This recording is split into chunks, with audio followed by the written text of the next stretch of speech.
आज मी heap joint शिकत आहे. सो हिप जॉईंट या दोन बोन्समध्ये फॉर्म होतो. हे आहे हिप बोन आणि हा आहे फिमर. दोन्हीला काही सबटाईप्स आहेत. हा इलियाक क्रेस्ट आहे किंवा इलियाक फ्लॅंक पण म्हणू शकतो याला. त्यानंतर हा इस्चियम आहे back of the bone and फ्रंटला आहे प्युबिस. फीमरमध्ये head of a femur, neck of a femur, greater trochanter, lesser trochanter आणि shaft. These are the important points to label the diagram. आता जो जॉईंट फॉर्म होतो तो या दोन्हींच्या मध्ये होतो.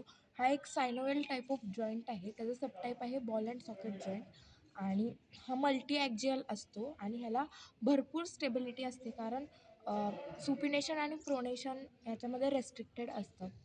सो हा जॉईंट बघत असताना 5 ligament, nerve supply, blood supply, clinical anatomy आणि movement action are important. So will start with ligaments. तर 5 लिगामेंट आहेत जसं मी सांगितलं.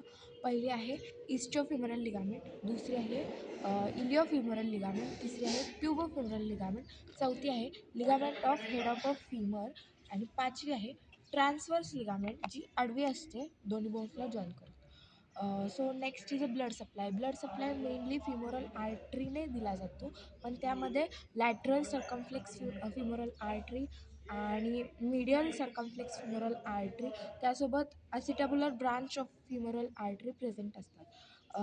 हा जो जॉईंट आहे याचे सर्फेसेस आहेत.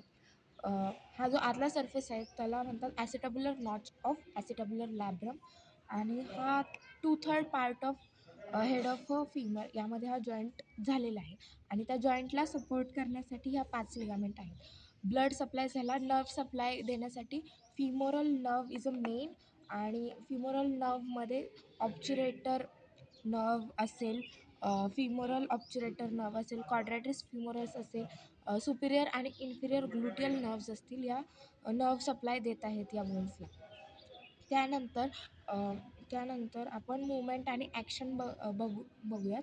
मूवमेंट आणि ॲक्शनमध्ये flexion, extension, abduction, adduction, lateral rotation, these are the main important point.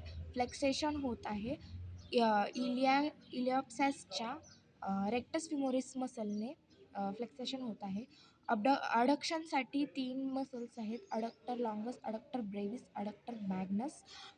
एक्सटेन्शनसाठी आपल्याकडे एकच 2 मसल्स आहेत, हॅमस्ट्रिंग आणि ग्लुटियल मॅक्सिमस आणि अबडक्शनसाठी ग्लुटियल मिनिमस आणि ग्लुटियल मीडियस आहे. लॅटरल रोटेशनमध्ये पण ग्लुटियल मीडियस आणि ग्लुटियल मिनिमस हेल्प करतात. मूवमेंटनंतर आपल्याला एक मेन डायग्रॅम आहे हिप जॉईंट रिलेशनची, ती खूप इम्पॉर्टंट आहे. तर या डायग्रॅममध्ये आपण 4 रिलेशन बघत आहोत.